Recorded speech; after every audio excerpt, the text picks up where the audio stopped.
En el mundo del narcotráfico mexicano hay secretos que se guardan con más celo que los cargamentos de cocaína, verdades que se entierran más profundo que los cuerpos de los traidores. Hay hijos que crecen bajo los reflectores, herederos reconocidos de imperios criminales que aparecen en los corridos, en los expedientes de la DEA y en las portadas de los periódicos tras eventos catastróficos como el Culiacanazo. Todos conocen a Iván Archibaldo, a Jesús Alfredo y al ahora capturado Ovidio Guzmán, el ratón. Sus vidas son un libro abierto de violencia, lujo y persecución. Pero existe otra estirpe, una que vive en las sombras, criada lejos del escrutinio público, protegida por un anonimato que es su mayor tesoro y su arma más letal. Alfredo Guzmán, conocido en los círculos más cerrados como Alfredillo, es el hijo fantasma de Joaquín El Chapo Guzmán. Mientras sus hermanos se convertían en los rostros de la guerra contra el Estado, Alfredillo crecía en una burbuja de cristal financiada por una fortuna incalculable, pero diseñada para ser invisible ante los satélites de la inteligencia estadounidense. El Chapo Guzmán entendió, mejor que cualquier otro capo en la historia, que el apellido Guzmán era una bendición para el poder, pero una sentencia de muerte para la supervivencia a largo plazo. Por eso, decidió que uno de sus hijos nunca tendría rostro para la justicia, nunca pisaría una celda y nunca sería mencionado en una intercepción telefónica de la Marina. Alfredillo fue creado para ser la póliza de seguro del imperio, el hombre que mantendría encendida la maquinaria financiera cuando todos los demás hubieran caído. Yo fui parte de su círculo cercano durante casi 6 años. No fui un sicario de gatillo fácil ni un operador de alto nivel que movía toneladas por la frontera. Fui un hombre de enlace, un facilitador, un puente entre el mundo real y la fantasía de lujo absoluto en la que vivía el heredero oculto. Durante años, mi vida dependió de mi capacidad para olvidar lo que veía y enterrar lo que escuchaba. Pero hoy, desde el anonimato que me permite seguir respirando, voy a relatar lo que nadie se atreve a decir. Esta es la historia de la mansión que no aparece en los catastros, del hijo que fue una sombra por voluntad propia y del imperio digital que se gestó mientras el mundo buscaba túneles de tierra en la Sierra de Sinaloa. Para entender la existencia de Alfredillo, debemos retroceder a finales de los años 80. En aquel entonces, Joaquín Guzmán Loera aún no era la leyenda global que es hoy, pero ya estaba sembrando las semillas de su dinastía con una visión fría y calculadora. De una relación mantenida en la más absoluta discreción con una mujer de Durango, a quien en la organización llamábamos simplemente la heredera, nació Alfredo. Su madre no era una mujer común, no era una de esas reinas de belleza que suelen acompañar a los capos para ser exhibidas como trofeos. Ella venía de una familia con linaje en la sierra, una mujer que entendía los códigos del silencio y que aceptó el trato más difícil para una madre: criar a su hijo bajo una mentira permanente para garantizar su seguridad. Alfredillo no fue registrado bajo el apellido Guzmán Loera de manera pública. El Chapo utilizó sus contactos en el registro civil para crearle una identidad completamente nueva, vinculada a una familia de empresarios legítimos que no tenían un solo antecedente penal, mientras sus hermanos mayores, Iván y Alfredo, empezaban a familiarizarse con el olor a pólvora y la adrenalina de los convoyes en Badiraguato. El pequeño Alfredillo era enviado lejos de Sinaloa. Su infancia no transcurrió entre ranchos y pistas de aterrizaje clandestinas, sino en los internados más prestigiosos de la Ciudad de México, y más tarde en instituciones privadas de Suiza y Estados Unidos. Imagina la carga psicológica de ese niño, un joven que sabe perfectamente quién es su padre, que ve su rostro en los noticieros como el criminal más buscado del mundo, pero que debe sentarse en una clase de economía en una universidad europea, pretendiendo ser el hijo de un exitoso magnate de la construcción o de un inversionista textil de Monterrey. Esa dualidad forjó la mente de Alfredillo. No se convirtió en un narco de botas, sombrero y pistola al cinto. Se convirtió en un ejecutivo del crimen con modales impecables. Habla 3 idiomas con fluidez, viste de lino italiano y puede discutir de geopolítica o mercados de valores con la misma facilidad con la que su padre discutía de calibres o rutas de trasiego. El Chapo le dio una orden que Alfredillo cumplió como un mandamiento religioso: tú no eres un Guzmán para el mundo. Tú eres el que va a cuidar que el dinero nunca se acabe si a nosotros nos encierran o nos matan. Esta estrategia creó una brecha invisible pero profunda entre los hermanos. Los chapitos públicos, los guerreros de la sierra, siempre lo miraron con una mezcla de respeto y sospecha. Para ellos, Alfredillo era el fresa, el hermano refinado que no sabía lo que era dormir en un catre bajo la lluvia o escapar de un operativo de la Marina saltando por una ventana. Pero lo que sus hermanos no entendían era que Alfredillo manejaba un arma muy mucho más poderosa y destructiva que cualquier AK-47 bañado en oro. Él manejaba la legitimidad. Mientras ellos se desgastaban en guerras sangrientas por el control de una plaza o una esquina, Alfredillo ganaba terreno en los mercados de criptomonedas, en los fondos de inversión de riesgo y en los desarrollos inmobiliarios de lujo en la Riviera Maya. Él era el arquitecto de la modernización del cártel de Sinaloa. Mi entrada a la vida de Alfredillo no fue accidental. En Sinaloa, la lealtad es un activo que se hereda. Mi padre había servido a la familia Guzmán desde los tiempos en que el tráfico de marihuana era la principal fuente de ingresos. Tras su muerte en un accidente operativo que nunca fue aclarado, yo quedé bajo la protección del cártel. Fui educado, entrenado y probado en tareas de logística menor. Hasta que un día, un hombre de la máxima confianza del Chapo me llamó a una reunión en una casa de seguridad en Culiacán. «Vas a ir al sur», me dijo con una voz que no admitía preguntas. «Allá hay una operación que requiere gente que sepa hablar, que sepa vestir y sobre todo, que sepa ser invisible. Vas a trabajar para el joven Alfredo. A partir de hoy, olvidas todo lo que crees saber sobre la familia. En el sur, las reglas son distintas». Me subieron a un avión privado en el aeropuerto de Bachigualato. Pensé que iría a Quintana Roo a cuidar cargamentos de cocaína que llegaban por mar desde Colombia. Estaba equivocado. Cuando aterrizamos en una pista privada cerca de Playa del Carmen y me llevaron en una camioneta discreta, sin blindaje aparente, hacia una de las zonas más exclusivas de la Riviera Maya, comprendí que estaba entrando en un universo paralelo. Llegamos a un complejo residencial donde los vecinos son dueños de bancos internacionales, herederos de fortunas petroleras y celebridades que buscan refugio del acoso mediático. Allí, frente al mar turquesa, se alzaba la mansión. No era una fortaleza ostentosa con cúpulas doradas y estatuas de leones. Era una obra maestra de la arquitectura moderna. Líneas limpias, mucho cristal, muros blancos que parecían absorber la luz del sol y una integración perfecta con la naturaleza circundante. No había hombres armados con chalecos tácticos patrullando el perímetro. En su lugar había cámaras de alta resolución camufladas en las palmeras, sensores de movimiento infrarrojos ocultos en el jardín y un equipo de seguridad compuesto por hombres de aspecto europeo. Exoperadores de fuerzas especiales que vestían camisas de polo y se movían con la discreción de los fantasmas. La primera vez que vi a Alfredillo estaba sentado en una terraza minimalista, con la mirada perdida en el horizonte del Caribe. No llevaba joyas, no tenía armas a la vista. Sobre la mesa de cristal solo había una computadora portátil de última generación y un vaso de agua mineral. Parecía cualquier joven millonario disfrutando de su retiro dorado, pero cuando giró la cabeza y me miró, vi en sus ojos la misma chispa de inteligencia depredadora que había hecho de su padre el hombre más poderoso de México. «Bienvenido», me dijo con una voz suave pero firme. «Aquí no usamos apodos, no usamos radios y no usamos la violencia a menos que el mundo se esté acabando. Aquí hacemos negocios. Aquí, si alguien sabe quiénes somos, significa que ya hemos perdido.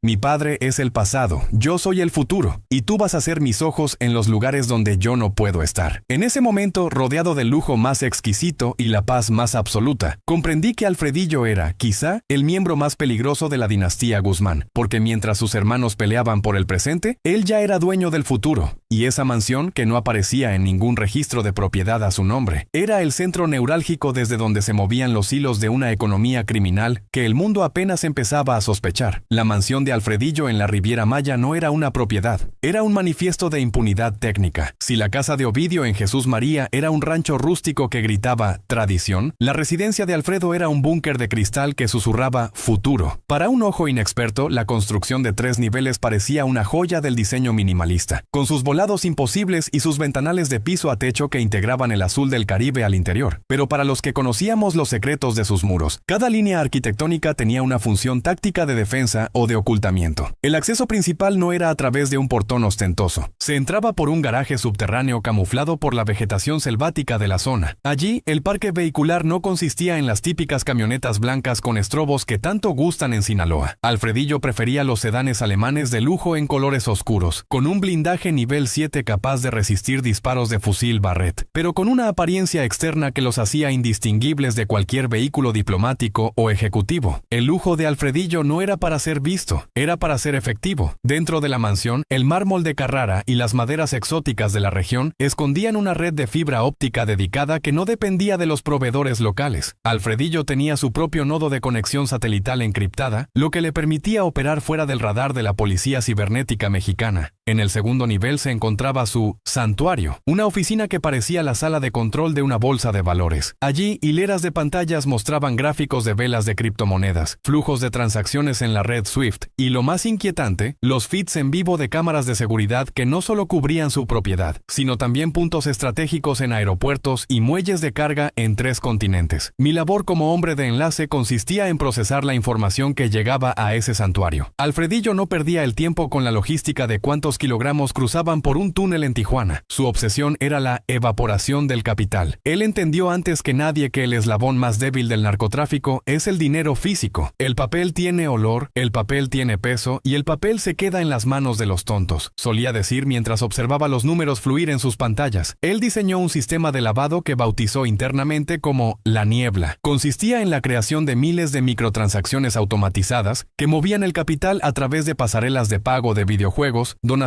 a ONGs fantasmas en Europa del Este, y principalmente a través de la minería de activos digitales. En el sótano de la mansión, detrás de una pared de concreto reforzado, no había cajas de dinero, sino racks de servidores de alto rendimiento que zumbaban día y noche. Esos servidores no solo protegían sus comunicaciones, sino que limpiaban las ganancias del fentanilo y la metanfetamina, convirtiéndolas en una moneda digital que podía ser gastada en cualquier parte del mundo, sin levantar una sola alerta. La seguridad física de la mansión era un tema de estudio. Alfredillo no confiaba en la lealtad de sicarios que podían ser comprados por un fajo de billetes o intimidados por el gobierno. Su guardia personal, como mencioné, estaba integrada por mercenarios serbios e israelíes, hombres que no tenían familia en México, que no hablaban el idioma y cuya única lealtad era el contrato millonario que Alfredillo les pagaba en cuentas en el extranjero. Estos hombres no portaban fusiles a la vista, vestían de manera casual, pero llevaban armas cortas de última generación y sistemas de comunicación que iban directo al oído. Eran sombras que se fundían con el entorno, entrenados para la extracción inmediata más que para el combate prolongado. La paranoia de Alfredillo se traducía en tecnología. La mansión contaba con un sistema de sensores sísmicos enterrados en el jardín que podían detectar el paso de un hombre a 50 metros de distancia. Las ventanas no eran solo de cristal blindado, tenían una capa de gas especial que impedía el uso de micrófonos láser desde el exterior. Si un dron sobrevolaba la zona, un sistema de interferencia de radiofrecuencia se activaba automáticamente para derribarlo o enviarlo fuera de curso. Alfredillo vivía en el lugar más vigilado de México, pero lo hacía con una calma que resultaba aterradora. Recuerdo una noche en la que un alto mando del ejército mexicano llegó a la mansión. No vino en un convoy oficial, sino en una lancha privada que atracó en el muelle de la propiedad bajo el amparo de la oscuridad. La reunión duró apenas 20 minutos. No hubo entrega de maletas con dinero. Alfredillo simplemente le mostró una tablet. En la pantalla había una serie de registros de propiedades en el extranjero a nombre de los hijos del general. No hubo amenazas verbales, no hubo gritos. El general salió de la casa con el rostro pálido, sabiendo que su vida y la de su familia ahora eran propiedad del hijo del Chapo. Alfredillo no compraba personas, compraba sus secretos. El miedo es temporal, el chantaje es eterno. Era una de sus máximas. Mientras sus hermanos en Sinaloa se hacían de enemigos a base de plomo, Alfredillo se hacía de socios a base de información. Tenía una base de datos que él llamaba el libro de los pecados, donde guardaba cada interceptación, cada recibo, cada desliz de los políticos y banqueros que alguna vez habían tenido contacto con el cártel. Ese servidor era su verdadero escudo, mucho más efectivo que cualquier muro de concreto. La vida cotidiana en la mansión era un contraste surrealista. Por las mañanas, Alfredillo podía estar coordinando el envío de precursores químicos desde el puerto de Qingdao a través de una aplicación de mensajería encriptada. Por las tardes, recibía a arquitectos de renombre para discutir la remodelación de un hotel en la zona hotelera de Cancún, un negocio perfectamente legal que servía para anclar sus ganancias. Alfredillo disfrutaba de la alta cocina, de los vinos de cosechas legendarias y del arte moderno. En su sala principal colgaba una obra de un artista contemporáneo que valía más que 3 de las mansiones de sus hermanos juntas. Él veía el arte como la forma suprema de lavado de dinero. Su valor es lo que yo diga que es, y nadie puede cuestionar una transacción estética, decía con una sonrisa cínica. Sin embargo, detrás de esa fachada de empresario cosmopolita latía la sangre del Chapo. Alfredillo era implacable cuando detectaba una grieta en su estructura. En una ocasión descubrimos que uno de los proveedores locales de suministros tecnológicos estaba intentando instalar un pequeño dispositivo de escucha en el router de la casa, probablemente por encargo de alguna agencia extranjera o un grupo rival. El hombre no fue asesinado en la mansión. Alfredillo no quería manchar su santuario. Simplemente hizo una llamada. Al día siguiente, el proveedor y toda su empresa habían desaparecido de la faz de la tierra. No hubo rastro, no hubo denuncia, solo el silencio que Alfredillo tanto valoraba. Esa capacidad de borrar a sus enemigos sin hacer ruido es lo que lo mantenía en la cima. Mientras el mundo entero miraba hacia Culiacán esperando el próximo enfrentamiento masivo, Alfredillo operaba desde la Riviera Maya, moviendo los hilos de una economía que ya no pertenecía al mundo de los delincuentes, sino al de los señores de la guerra financiera. Él era el puente entre la barbarie de la sierra y la elegancia de los paraísos fiscales, pero vivir como un fantasma tiene un precio. Alfredillo no tenía amigos, solo subordinados y socios. Su única conexión emocional real era con su madre, a quien visitaba en secreto en viajes relámpago a Europa, que eran coordinados como operaciones militares de precisión. Esos eran los únicos momentos en los que el heredero fantasma parecía bajar la guardia. El resto del tiempo era una máquina de cálculo, un algoritmo humano diseñado para la preservación de la riqueza y el poder. La mansión era su obra maestra, su laboratorio y eventualmente su purgatorio.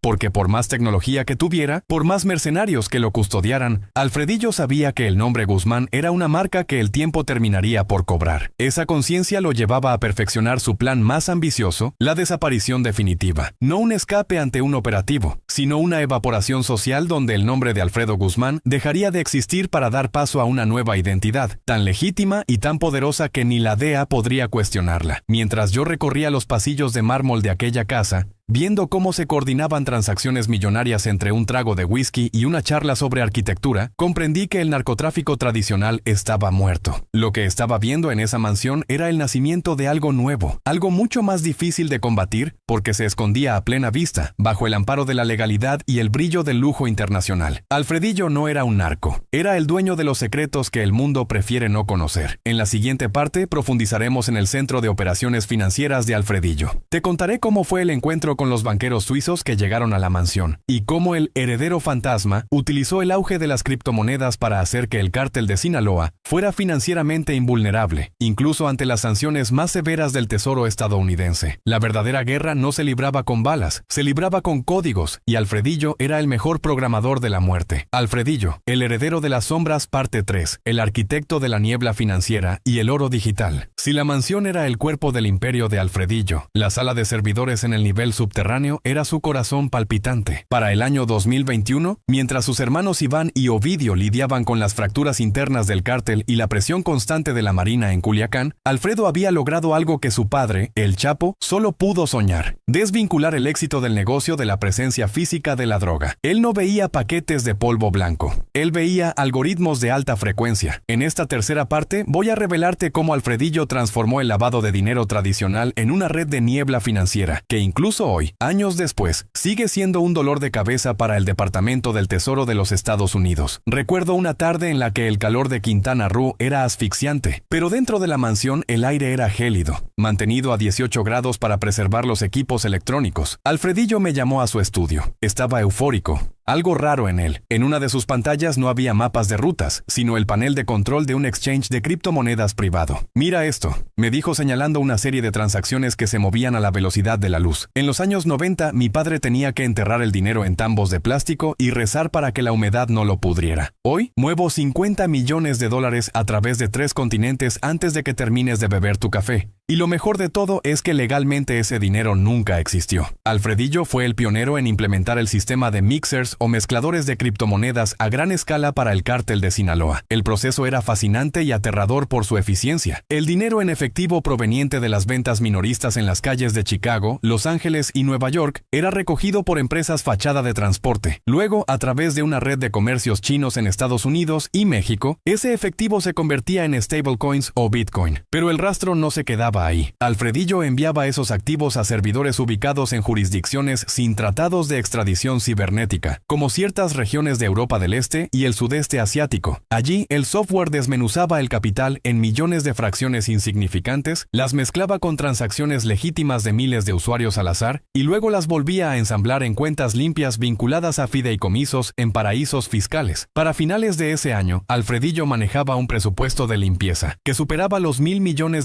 anuales. profesionales. Pero su genialidad no se limitaba a la tecnología. Era un maestro de la psicología humana aplicada a los negocios. Una vez al mes, la mansión de la Riviera Maya recibía a personajes que parecían sacados de una convención de banqueros de inversión de Wall Street. Eran los facilitadores, hombres de traje gris y acento impecable que llegaban en vuelos privados desde Zúrich, Londres y Singapur. No eran delincuentes comunes, eran profesionales de las finanzas que veían en Alfredillo no a un narco, sino a un cliente de alto valor con una liquidez inagotable. Yo era el encargado de organizar la logística de estas reuniones. El protocolo era estricto, nadie podía entrar con dispositivos electrónicos y todos debían pasar por un escaneo biométrico. Las cenas se servían en el comedor principal, bajo una lámpara de cristal que proyectaba sombras alargadas sobre el mármol. Allí, entre copas de coñac de miles de dólares, se discutía la creación de estructuras de inversión en bienes raíces de lujo. El fentanilo es el combustible, pero el ladrillo es el motor. Era otra de las frases de Alfredillo. Él entendía que la mejor forma de proteger el dinero era petrificarlo en edificios, centros comerciales y complejos turísticos. Si caminas hoy por la zona hotelera de Cancún o por los nuevos desarrollos de Tulum, es muy probable que estés pisando concreto pagado con las operaciones que Alfredillo coordinó desde su MacBook. Lo que hacía a Alfredillo diferente de sus hermanos era su desprecio por la violencia ostentosa. Mientras los chapitos enviaban videos de torturas para amedrentar a sus enemigos, Alfredillo enviaba correos electrónicos con estados de cuenta. En una ocasión, un banquero en un paraíso fiscal intentó bloquear una serie de fondos, alegando nuevas regulaciones de cumplimiento. Alfredo no envió a un grupo de sicarios a su oficina, simplemente le envió un archivo comprimido con fotos del banquero en situaciones comprometedoras, junto con un desglose detallado de todas las transacciones ilegales que ese mismo banquero había facilitado para otros clientes. Al día siguiente, los fondos estaban liberados y el banquero se había convertido en un siervo leal de la organización. Alfredo no quería cadáveres, quería activos. Sin embargo, la vida en la cima de la pirámide digital era solitaria. Alfredillo pasaba horas encerrado en su estudio, monitoreando no solo su dinero, sino el de sus enemigos. Tenía un equipo de hackers, la mayoría reclutados en foros de la Dark Web, que trabajaban exclusivamente para él. Su misión era infiltrarse en los sistemas de comunicación de otros cárteles y, lo más importante, en los de las agencias de seguridad mexicanas. La información es la única moneda que no se devalúa, decía. Gracias a este equipo, Alfredillo sabía de los operativos de la Marina antes de que los marinos terminaran de abrocharse las botas. Esta red de alerta temprana es lo que permitió que la mansión de la Riviera Maya permaneciera como un santuario intocable durante tanto tiempo. Pero no todo era frialdad informática. Había un rincón en la mansión que era sagrado para él. Una pequeña habitación sin ventanas, protegida por muros de plomo para evitar cualquier señal de radio, donde guardaba los recuerdos de su padre. Allí había fotos inéditas del Chapo en las montañas, cartas escritas a mano desde la prisión y un reloj que su padre le entregó antes de ser extraditado. En esa habitación, Alfredillo dejaba de ser el ejecutivo cosmopolita y volvía a ser el hijo de un fugitivo. A veces pasaba horas allí dentro, en silencio absoluto. Creo que esa era su forma de lidiar con la culpa de ser el hijo que vivió en el lujo, mientras su padre se pudría en una celda de concreto en Colorado. La sofisticación de sus operaciones llegó a tal punto que Alfredillo empezó a incursionar en el mercado del arte como método de blanqueo. Compraba obras de artistas emergentes por sumas ridículamente bajas a través de intermediarios en Europa. Luego, mediante críticos de arte y galeristas que estaban en su nómina, inflaba el valor de las obras hasta los millones de dólares. Finalmente, utilizaba esas pinturas como colateral para préstamos bancarios legítimos. Era un circuito perfecto. El dinero entraba negro y salía en forma de crédito bancario, respaldado por el prestigio del arte. Es arte, es subjetivo, y lo subjetivo es legal. Solía bromear mientras observaba un cuadro abstracto en su sala, pero la ambición de Alfredillo empezó a generar roces con sus hermanos en Culiacán. Iván Archibaldo, el mayor de los hijos, veía con desconfianza la autonomía de Alfredo. Iván sentía que el poder real se estaba desplazando de las armas de Sinaloa a los servidores de Quintana Roo. Hubo llamadas tensas, discusiones sobre el control de las ganancias que terminaban en silencios prolongados. Iván exigía más efectivo para pagar a las bases del cártel, mientras que Alfredo insistía en reinvertir en la infraestructura digital. Ustedes están peleando una guerra del siglo XX con soldados de a pie. Yo estoy ganando la guerra del siglo XXI con nodos de red, le gritó una vez a Iván por un teléfono encriptado. Esa fractura interna fue la primera grieta en el muro de cristal. Alfredillo empezó a sentir que sus propios hermanos podían ser una amenaza mayor que la propia DEA. Comenzó a desviar fondos a cuentas que solo él conocía, creando un fondo de salida personal. Fue en este periodo cuando la seguridad de la mansión se volvió aún más hermética. Los mercenarios serbios recibieron órdenes de no permitir la entrada de nadie, ni siquiera de mensajeros de la familia en Sinaloa, sin una autorización biométrica directa de Alfredillo. La mansión dejó de ser una oficina para convertirse en un búnker de desconfianza. Yo veía cómo el estrés empezaba a mellar su compostura. Alfredillo empezó a beber más de la cuenta. Pasaba noches enteras sin dormir, obsesionado con la idea de que un backdoor en su software o una traición en su círculo cercano podría derrumbarlo todo. Fue entonces cuando apareció Robert, el consultor de Florida del que hablé antes. Robert llegó con la promesa de una tecnología que haría que el rastreo de la DEA fuera matemáticamente imposible. Alfredillo, que normalmente era un hombre de una cautela extrema, cometió el error de todos los genios, creer que había encontrado a alguien a su altura intelectual. Robert se ganó su confianza hablándole de encriptación cuántica y de redes de servidores invisibles. Alfredillo lo veía como el socio que finalmente entendía su visión. No sabía que Robert era el caballo de Troya que la inteligencia estadounidense había diseñado meticulosamente para entrar en el único lugar donde los satélites no podían llegar, su mente. Mientras Alfredillo le mostraba sus secretos financieros, Robert estaba mapeando no solo sus cuentas, sino su psicología. La mansión, que había sido el monumento a la invisibilidad de Alfredillo, estaba a punto de convertirse en el escenario de su mayor humillación. En la siguiente parte te relataré cómo fue la última cena antes del desastre, el momento exacto en que Alfredillo bajó la guardia y cómo la tecnología que él tanto amaba fue utilizada para ponerle un lazo al cuello. El heredero fantasma estaba por descubrir que, en el mundo de las sombras, no importa qué tan rápido corra el código, siempre hay un cazador que sabe esperar en el silencio. Prepárate para conocer los detalles del operativo que nunca salió en las noticias, el pacto de sangre que se rompió bajo el sol del Caribe, y cómo yo, el hombre de enlace, tuve que tomar la decisión que marcaría mi destino para siempre. La niebla financiera estaba por despejarse, y lo que había debajo no era un imperio, sino un abismo. El aire en la mansión se volvió denso, casi irrespirable, en las semanas previas a la llegada definitiva de Robert. Alfredillo, el hombre que había construido un imperio sobre la base de la desconfianza absoluta, cometió el error más antiguo de la historia: la soberbia. Creía que su intelecto era tan superior al de sus perseguidores que cualquier persona capaz de hablar su mismo lenguaje técnico debía ser forzosamente un aliado o un igual. Robert no era solo un agente. Era un producto de años de ingeniería social de la DEA, diseñado específicamente para llenar el vacío de aislamiento que la cima del poder le había impuesto a Alfredo. En esta cuarta parte voy a detallarte cómo se desmoronó el búnker de cristal, no por un ataque de artillería, sino por una infiltración psicológica que dejó al heredero fantasma desnudo ante sus enemigos. La sofisticación, que era su escudo, se convirtió en su jaque mate. Robert no llegó a la mansión con promesas vacías. Trajo consigo dispositivos que parecían sacados de un laboratorio de defensa aeroespacial,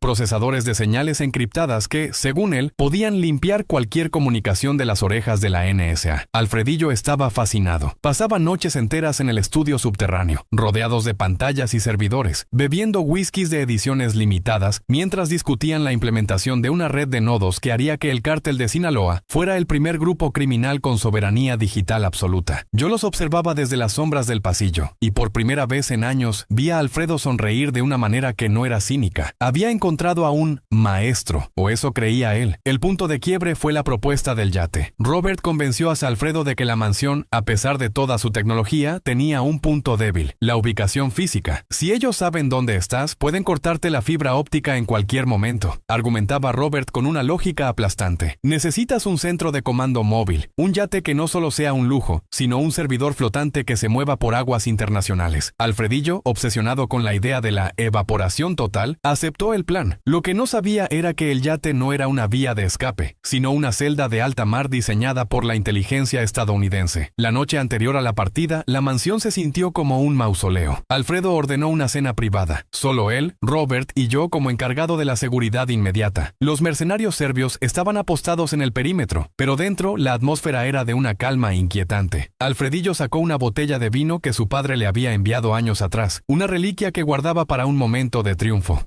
Mañana, dijo Alfredo levantando su copa, el apellido Guzmán dejará de ser una marca de la sierra para convertirse en la sombra que maneja el mundo digital. Robert brindó con él, con una frialdad en los ojos que hoy, al recordarla, me produce escalofríos. Era la mirada de un verdugo que disfruta del último deseo de su víctima. Esa noche, Alfredillo bajó la guardia por completo. Le mostró a Robert lo que nadie en el mundo había visto: las llaves maestras de La Niebla, el software de lavado de dinero. Eran una serie de códigos biométricos y frases de recuperación que estaban divididas entre su computadora personal y un dispositivo físico de almacenamiento frío. Robert observaba cada movimiento de los dedos de Alfredo sobre el teclado con una atención casi religiosa. Estaba grabando cada pulsación, cada patrón, no con una cámara, sino con su memoria entrenada y posiblemente con dispositivos de captación térmica ocultos en su ropa. Al amanecer, nos dirigimos al muelle privado. El sol salía sobre el Caribe con una intensidad sangrienta. Subimos al yate, una embarcación de 100 pies de eslora que era, en efecto, una maravilla tecnológica. Alfredillo llevaba consigo su maletín de aluminio, el corazón de su fortuna digital. Los motores rugieron y nos alejamos de la costa de la Riviera Maya. Mientras la silueta de la mansión se hacía pequeña, tuve una premonición. Sabía que nunca volveríamos a pisar aquel mármol. A 10 millas de la costa, el yate se detuvo en medio de la nada azul. Robert se levantó de su asiento en la cubierta superior y miró su reloj. No hubo una señal evidente, pero el ambiente cambió en un microsegundo. Los mercenarios serbios que nos acompañaban en el barco, hombres que Alfredo creía haber comprado con millones, se quedaron estáticos. No desenfundaron sus armas, pero tampoco se movieron para proteger a su jefe. Fue entonces cuando el sonido de los rotores empezó a rasgar el aire. 2 helicópteros Black Hawk aparecieron desde el horizonte, volando tan bajo que la espuma del mar salpicaba las ventanas de la cabina. Alfredillo saltó de su asiento, buscando instintivamente su maletín, pero Robert ya lo tenía en su mano. «Siéntate, Alfredo», dijo Robert con una voz que ya no tenía rastro de la calidez de los días anteriores. «El juego de los servidores terminó. Ahora vamos a hablar de negocios de verdad». Alfredillo se quedó paralizado, mirando cómo los comandos de fuerzas especiales descendían por cuerdas rápidas hacia la cubierta. No hubo disparos, no hubo resistencia. La captura del heredero fantasma fue tan limpia y silenciosa como el código que él mismo escribía. Lo que siguió fue una escena surrealista. Los comandos no esposaron a Alfredo de inmediato con la brutalidad que se usa con los sicarios de la sierra. Lo llevaron a la suite principal del yate. Robert entró con él y cerró la puerta. Yo me quedé en cubierta, encañonado por un soldado que no llevaba insignias, pero cuyo equipo gritaba operaciones negras de la CIA o la DEA. Durante 2 horas, el yate se balanceó en el mar, mientras dentro se llevaba a cabo la negociación más oscura de la década. Alfredillo no fue arrestado para ser llevado a una prisión de máxima seguridad ese día. Fue intervenido. Robert le dio una opción: o entregaba las llaves de acceso a las cuentas de los chapitos y se convertía en un informante financiero permanente, o el video de su captura sería enviado a sus hermanos en Culiacán, junto con pruebas fabricadas de que él mismo había orquestado la caída de su padre. Alfredo sabía que en el mundo del narco, la traición familiar se paga con una muerte que hace que la cárcel parezca un paraíso. El arquitecto de la niebla financiera estaba atrapado en su propia red. Cuando salieron de la cabina, Alfredillo era un hombre roto. Sus ojos, antes llenos de una inteligencia arrogante, ahora estaban vacíos. Robert tenía el maletín. Habían logrado lo imposible: hackear al hombre que hackeó al sistema. Los helicópteros se llevaron el equipo técnico y a los mercenarios serbios, dejándonos a Alfredo y a mí solos en el yate con Robert y un par de agentes que se quedaron para escoltarnos de regreso a tierra. Regresamos a la mansión al anochecer, pero el santuario ya no era suyo. Había hombres de traje oscuro moviéndose por los pasillos, vaciando los racks de servidores, clonando discos duros y sellando habitaciones. Alfredillo caminó hacia su estudio y vio cómo su libro de los pecados, la base de datos con la que chantajeaba a medio México, estaba siendo cargada en camiones blindados. No dijo nada. Se sentó en su silla de cuero y pidió un trago. Robert se le acercó y le puso una mano en el hombro. «Hiciste lo correcto, Alfredo. Ahora eres parte del equipo más grande del mundo». Esa noche, Alfredillo me llamó a su habitación. «Toma esto», me dijo, entregándome una llave de memoria que había logrado ocultar en el forro de su chaqueta durante el caos en el yate. «Es el mapa del arca. Si algo me pasa, si el gobierno decide que ya no me necesita, asegúrate de que esto llegue a donde tiene que llegar. No es dinero, es la verdad. Y la verdad es lo único que puede quemar a estos hijos de puta». Al día siguiente, la mansión mansión fue purgada. Lo que no pudieron llevarse, lo destruyeron. Los agentes se fueron con la misma discreción con la que Robert había operado. Alfredillo se quedó en una casa vacía, con el eco de sus servidores apagados. Yo sabía que mi tiempo allí había terminado. Salí de la propiedad esa madrugada, caminando por la playa, sintiendo el peso de la llave de memoria en mi bolsillo. Detrás de mí, vi un resplandor. No era el amanecer, eran las llamas que empezaban a devorar las cortinas de la sala principal. Alfredillo había decidido que si no podía ser el dueño de su santuario,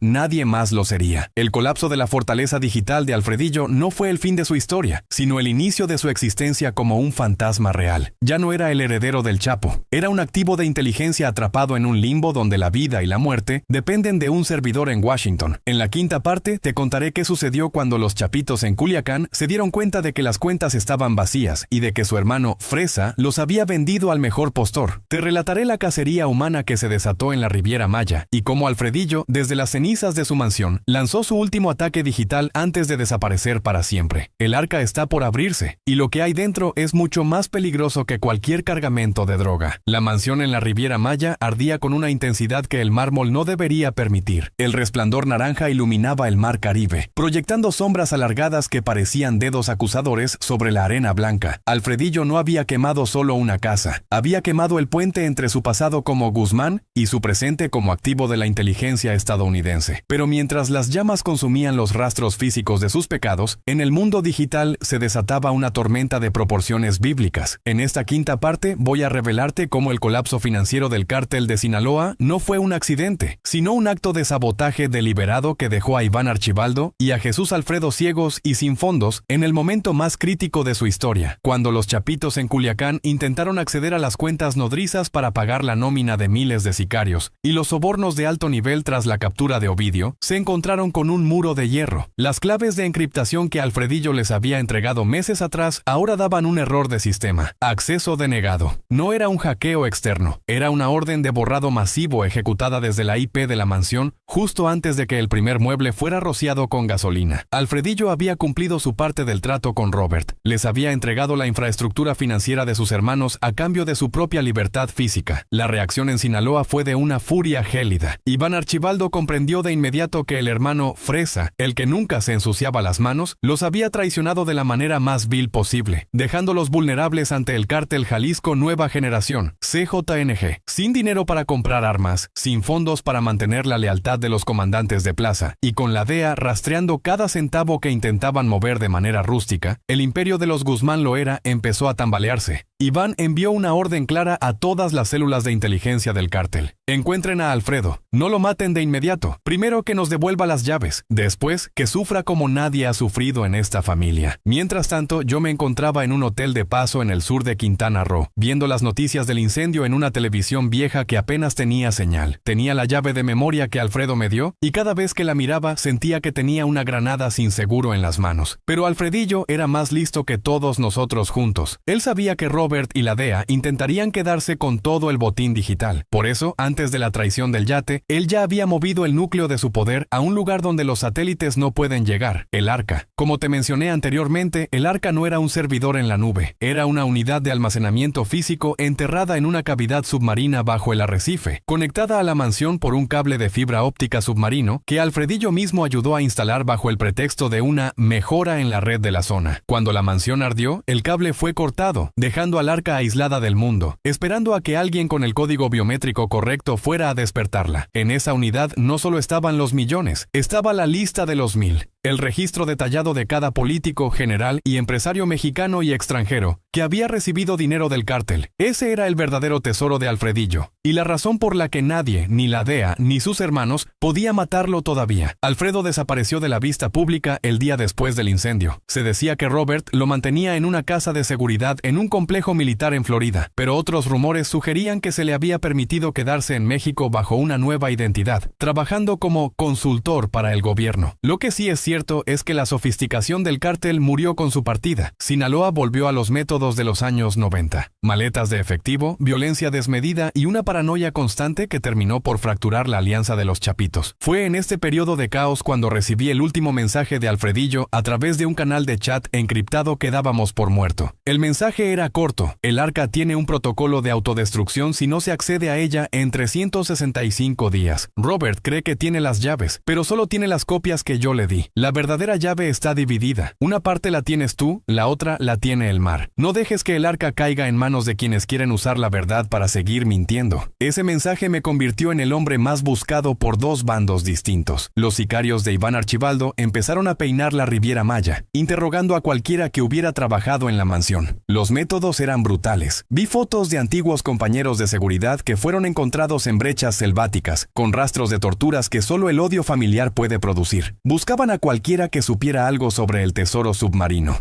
Yo era el último en la lista. Tuve que moverme hacia la Sierra de Guerrero, un lugar donde el control del gobierno es nulo y donde los extraños destacan como manchas de aceite en agua limpia. Allí, en la penumbra de una casa de adobe, conecté la memoria de Alfredillo a una computadora aislada. Lo que vi fue una galería de los horrores de la clase alta mexicana, videos de fiestas privadas donde se negociaban leyes a cambio de rutas de fentanilo, grabaciones de banqueros riendo mientras explicaban cómo moverían $10 millones a través de paraísos fiscales. Alfredillo no era un santo, pero era el registrador de la hipocresía de un sistema que dice combatir al narco mientras vive de sus ganancias. En la mansión, mientras el fuego se apagaba, los peritos del gobierno encontraron algo que los dejó perplejos. En el centro de la oficina de Alfredillo, en una caja fuerte de titanio que resistió el calor, no había dinero. Había un solo objeto, un ratón de peluche con una corona pequeña de plástico, similar a los que decoraban su árbol de Navidad. Era la última burla de Alfredillo hacia el mundo. El ratón, Ovidio, había sido capturado por ser predecible, pero el rey de los ratones, Alfredillo, se había escapado porque entendió que el verdadero poder es el que no deja rastro de su corona. La quinta parte de esta historia termina con un Alfredillo que ya no es un hombre, sino una leyenda informática. Sus hermanos en Sinaloa están perdiendo la guerra territorial porque no pueden financiar a sus bases. El gobierno mexicano está en vilo, temiendo que la lista de los 1000 se filtre en cualquier momento. Y la DEA se da cuenta, con una rabia impotente, de que el hombre que creían haber capturado en el yate les entregó una cáscara vacía, mientras el verdadero poder sigue sumergido bajo el coral del Caribe. Alfredillo logró lo que ningún otro narcotraficante en la historia: vencer al sistema financiero global usándolo en su contra, pero el costo fue su propia existencia. Ya no puede ser un Guzmán, ya no puede volver a Sinaloa, y ya no puede confiar en el país que le prometió libertad. Es el precio de ser el arquitecto de la niebla. En la sexta y última parte, voy a relatarte el final del camino. Te contaré cómo fue el intento desesperado de los chapitos por recuperar el arca usando buzos de combate rusos, la traición final de Robert y el destino último de Alfredillo. Y sobre todo, revelaré qué pasó con la llave que yo guardo y por qué el mundo nunca volverá a ser el mismo, después de que el heredero fantasma decida hacer su último clic. El juego de sombras está por llegar a su clímax y no habrá sobrevivientes morales. El final de un imperio no siempre llega con el estruendo de las granadas o el llanto de las viudas. A veces, llega con el silencio absoluto de un servidor que se apaga para siempre. Para mediados de 2023, la mansión de la Riviera Maya ya no era más que un recuerdo carbonizado, un esqueleto de concreto que los desarrolladores inmobiliarios evitaban tocar como si estuviera maldito. Pero mientras el mundo físico olvidaba a Alfredillo, la guerra por su legado digital alcanzaba un nivel de desesperación que rozaba la locura. En esta sexta y última parte, voy a revelarte cómo el heredero fantasma ejecutó su jugada final, una que no buscaba salvar al cártel de Sinaloa, sino enterrarlo junto con todos los que intentaron usarlo como una pieza de ajedrez. La presión sobre los chapitos en Culiacán era insoportable. Iván Archibaldo y Jesús Alfredo sabían que sin el acceso al arca, aquella unidad sumergida bajo el coral, su destino estaba sellado. No era solo el dinero, eran las pruebas de sus propias operaciones las que estaban en juego. Iván, en un acto de desesperación total, decidió que si la tecnología de su hermano le cerraba las puertas, la fuerza bruta las abriría. A través de intermediarios en el mercado negro internacional, el cártel contrató a un equipo de buzos de combate de Europa del Este, exoperadores que no tenían miedo al mar ni a las leyes mexicanas. Su misión era simple: localizar la esclusa submarina de la mansión, forzar la entrada y extraer físicamente los discos duros del arca. Fue una operación suicida. El arrecife que rodea la antigua propiedad de Alfredillo es traicionero, lleno de corrientes impredecibles y cuevas laberínticas. Pero el verdadero peligro no era la naturaleza, sino la paranoia de Alfredo. Él había diseñado el arca con un protocolo de tierra quemada. Mientras los buzos del cártel descendían a 30 metros de profundidad bajo el amparo de la noche, yo observaba desde mi refugio en la Sierra de Guerrero, recibiendo alertas en tiempo real en la computadora que Alfredillo me había dejado. El sistema estaba detectando una intrusión física. Robert y la DEA también estaban observando. No eran tontos. Sabían que el arca era el premio mayor y habían desplegado drones submarinos no tripulados para patrullar la zona. Lo que siguió bajo las aguas turquesas del Caribe fue una batalla silenciosa y mortal. Los buzos del cártel se encontraron de frente con la tecnología de vigilancia estadounidense. Hubo disparos submarinos, arpones y una lucha desesperada en la oscuridad del océano. Pero justo cuando los buzos de Iván lograron colocar las cargas explosivas para reventar la esclusa de polímero, el sistema de Alfredillo lanzó su último mensaje. En mi pantalla apareció una cuenta regresiva. Protocolo 777 activado. Alfredillo nunca tuvo la intención de que el arca fuera abierta por nadie, ni por sus hermanos, ni por el gobierno. Para él, la información era una carga que debía ser destruida si el arquitecto ya no estaba para controlarla. En un microsegundo, un pulso electromagnético de corto alcance se disparó desde el núcleo del arca, seguido de una carga térmica que fundió los circuitos de almacenamiento hasta convertirlos en una masa informe de silicio y plástico. El tesoro digital de los Guzmán lo era. La lista de los 1000 políticos corruptos